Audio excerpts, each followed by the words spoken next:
Hi, Hi. thanks for joining me today. Yes, of course. I'm so excited to be on here.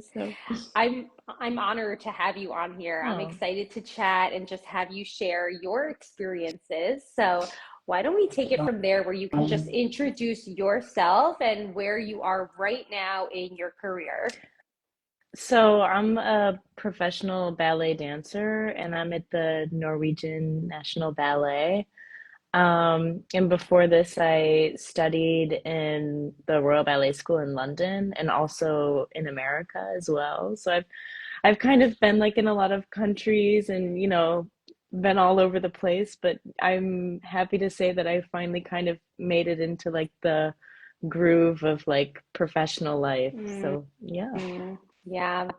Bella, how long would you say it took you to finally get into a groove? I think that's a bold statement to make as a dancer. So I want to hear more about that.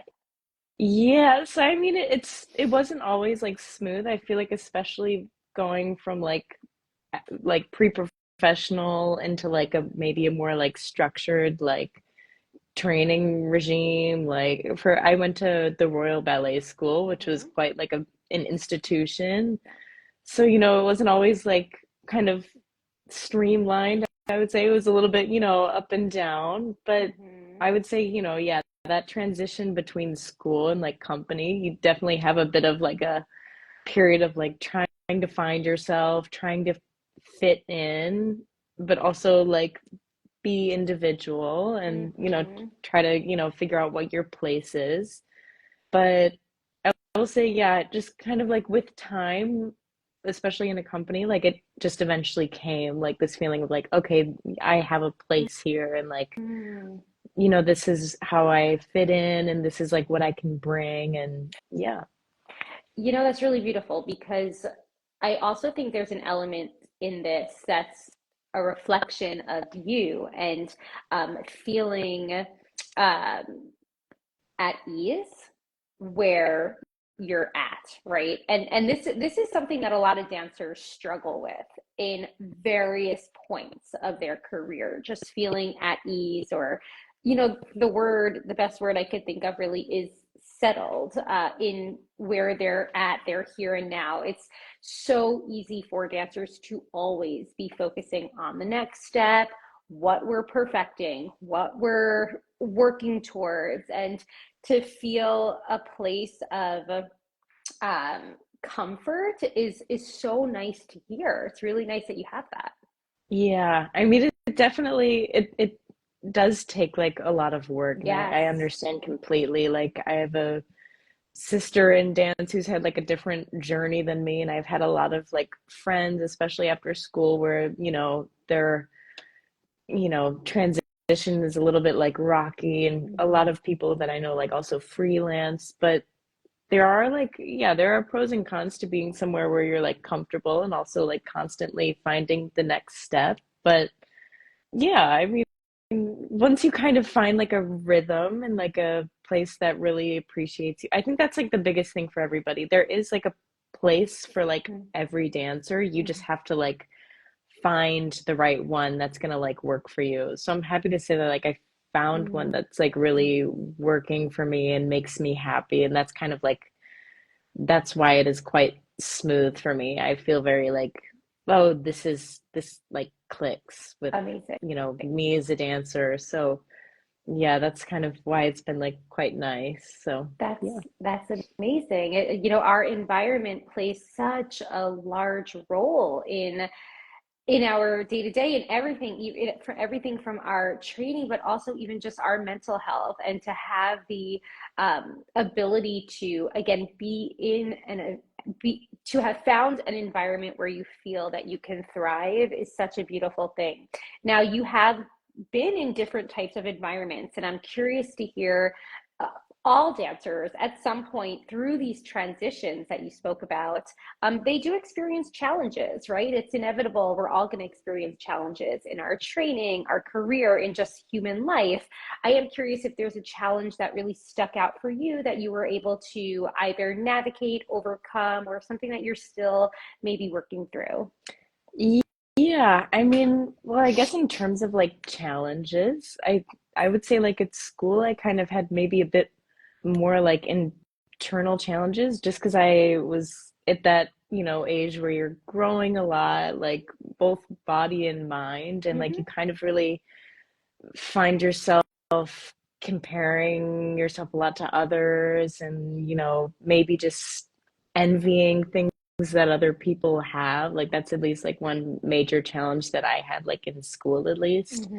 But then after I kind of went into a company, I kind of saw that like, oh, everyone here seems so like individual. Everyone kind of has their own thing. And I would say that once I went to a company, I really realized that, oh, these people aren't like, comparing themselves to each other. They're just kind of all bringing something very unique to the table. And so I Mm. guess like one of those biggest kind of challenges that I had was like, yeah, like always comparing myself to each other. But once you kind of like get into an environment where you see it more as like inspiration instead of like, just trying to like envy everything Hmm. that other people have, like, like comparison, Yes.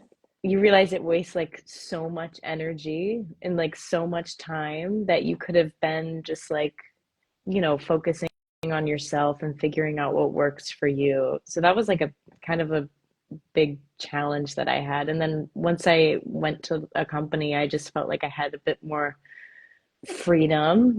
And I realized like, oh, I can kind of like take on a different like character or a different like role today, and and that's going to be okay. Like I'm allowed to like experiment more and like have a little bit less judgment than like maybe at a school where they're like, no, you need to do this arm this way and like, all Mm. this stuff this way. Yeah. Yeah. But yeah, Yeah.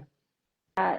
Such a great point here, right? The first of all, the inevitable that a lot of students and pre-professional dancers face is just the inevitable of comparisons, and being in the studio and that mindset really over feeling overcoming I'm sorry, overwhelming, and really struggling to find the beauty in individuality, which is what it sounds like company life helped you do, which is realize like, sure, other dancers are coming to the studio with different capabilities, with different bodies, with different talents, different degrees of artistry. And instead of standing there and looking at it from a judgmental standpoint, even like a self-critical standpoint, right? Because that's what we do as dancers. Yeah.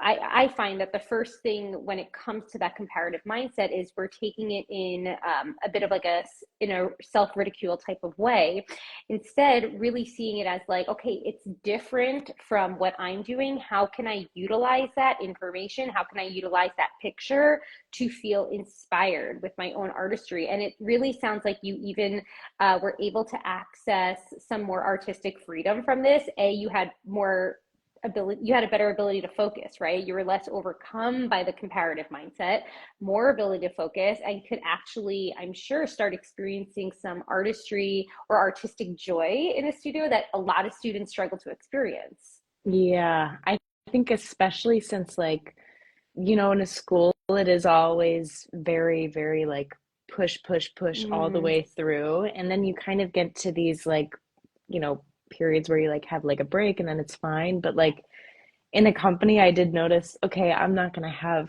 this many breaks. I'm gonna mm, have like um, a shorter Christmas holiday, just a couple days for Easter, a couple weeks for summer. And so like I think that was also like a big change. You kind of see how all these like how all the professional dancers that are like in this for the long run, not just like a few years training yeah. program, you kind of see how all these people like adapt that to themselves and you see, oh, okay, well, yeah, this person is, maybe not jumping for this week. I can see that they're, Mm, having like a little period of rest. So you also kind of learn like it's okay to like go like this a little bit more yeah. and like have a little bit of like, periods of like growth, but then also periods of like maintenance or periods of recovery because yeah, in like a company you're kind of in it for like the long run and you need to be able to find things things that are going to help like add to the longevity of your career, not necessarily just always push, push, push. So, Hmm. yeah.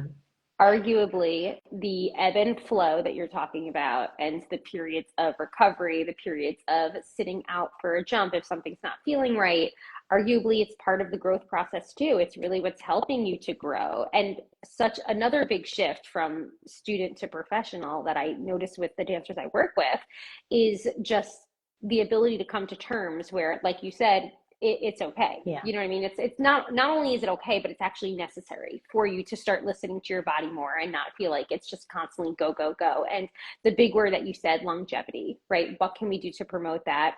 Which kind of segues me into my next question, which really builds the framework of so much of what I do as a dietitian for dancers. But when would you say did you connect the dots between the benefit of fuel and food for performance and your own dancing? Ooh, I would kind of say that like I mean when I was in school we had like a very like regimented like okay like here's like breakfast, snack, lunch, Mm-hmm. dinner, all that versus in a company you kind of I learned okay, I need to probably have a bit more and my schedule is like a little bit wild, so I need to like learn kind of when and where I can like help myself basically.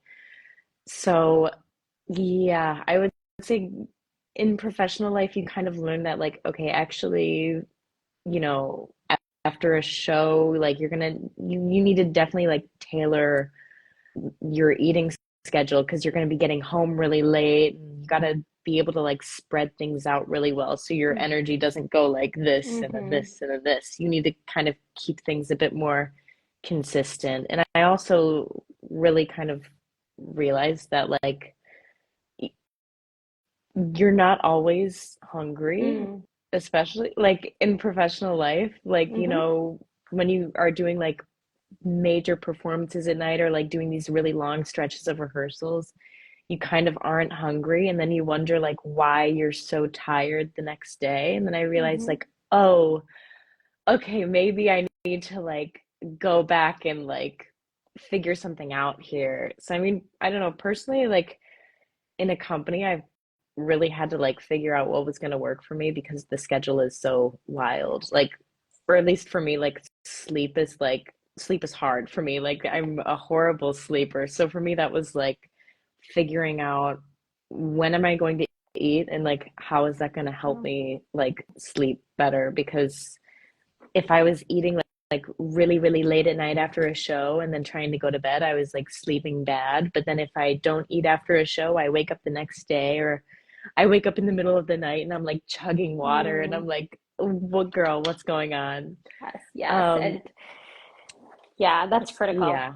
So That's critical.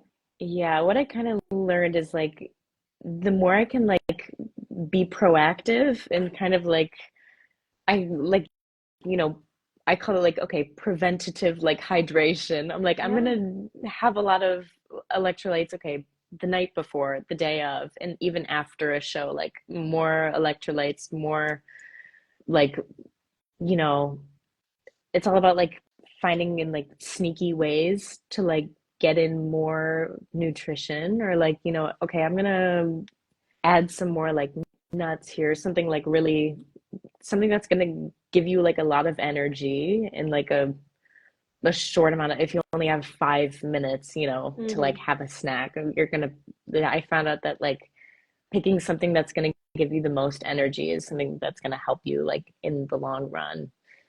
But yeah, I would Yeah. say like one of my favorite things for um that I learned like especially being professional like dancer is like any ballet with like stands.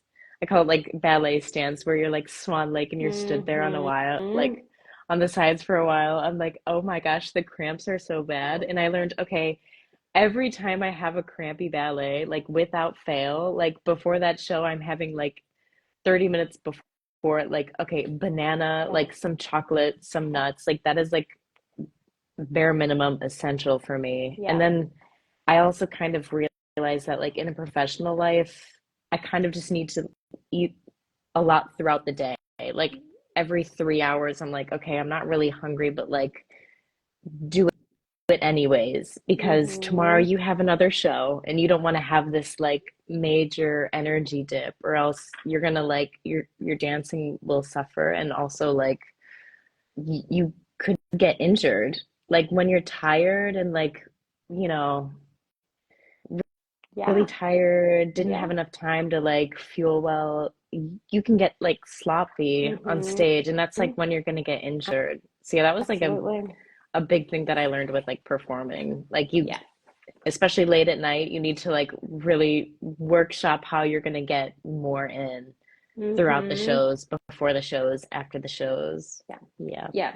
Bella, you checked the boxes like in my head of just all of these hard hitting points. I mean, we call it proactive fueling, number one, within the Healthy Dancer. That's the program that I run.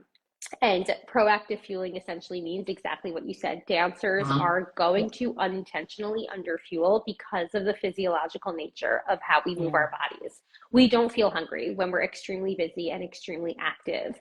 And needing to be ahead of that, your preventative hydration, preventative fueling, that's what it's about. Packing meals for the theater, packing snack upon snack upon snack for performance days, rehearsal days, whatever it might be, but you have to have those emergency items on hand. And I cannot tell you, for you to say that, for all the dancers out there to hear that is just so, so, so essential. And yes, even for those ballets where, like you said, what did you call it? A standing ballet? The Is that what you call stands. I this? just, it's Yep. like, it's what everyone calls the stands. So Like, here, yeah. So here's yeah. the thing.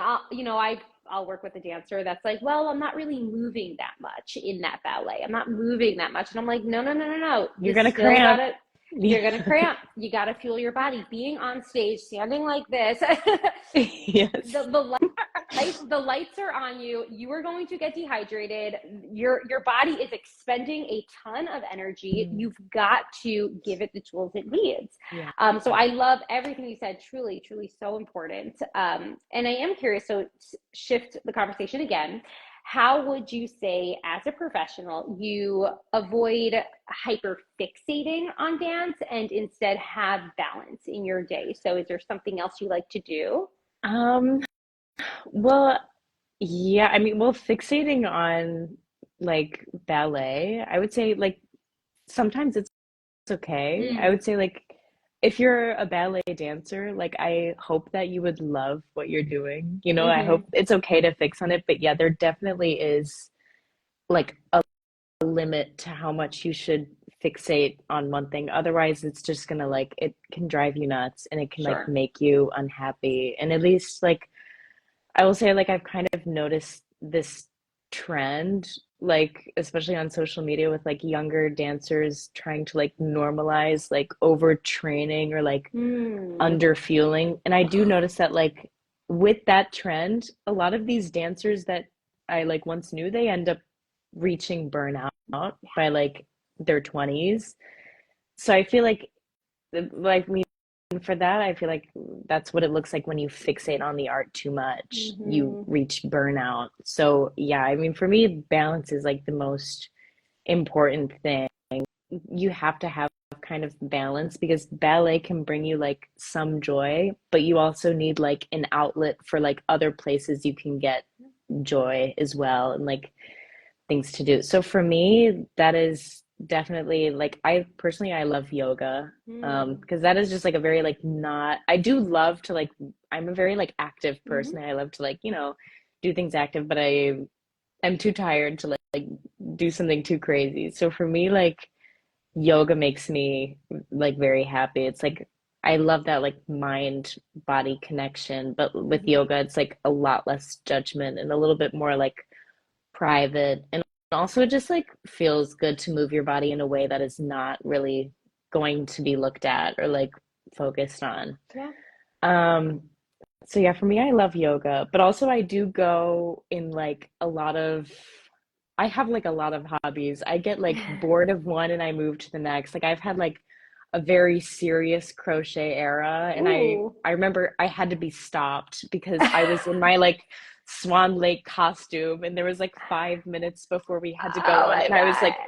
one more row, and Oh, my friends were like you need to get upstairs now or you're going to be late. So, Yeah, yeah, yeah. but it That's is funny. good. I remember when I was like crocheting, it was just so like, it is so important to have something outside of dance that's going to give you joy, because dance is not always going to give you like that dopamine that it, most of the time gives you. Like sometimes it's going to be really hard and you kind of need something else that's going to bring you a different type of joy in a different way. And I also Yeah. feel that like it's so important to have these other interests, because the more other interests you have, like it's only going to add to like your well-roundedness as an artist. Like you Mm, need other things to enjoy to be like well-rounded artist. mm-hmm. Um, so yeah, Yeah, I do love yoga. I do yoga all the time. Every time I'm having a bad day, yoga. It just yeah, kind of yeah. fixes things. Or like meditation. Like I love just like I call it like floor time. I'll just lay on the floor and close my eyes and shavasana and I'm Love just, that. Yeah, but yeah, yeah. No, so true. if you have like a good balance, I think you're gonna have like a better and like a more happy career for Mm-hmm. sure. Because Mm-hmm.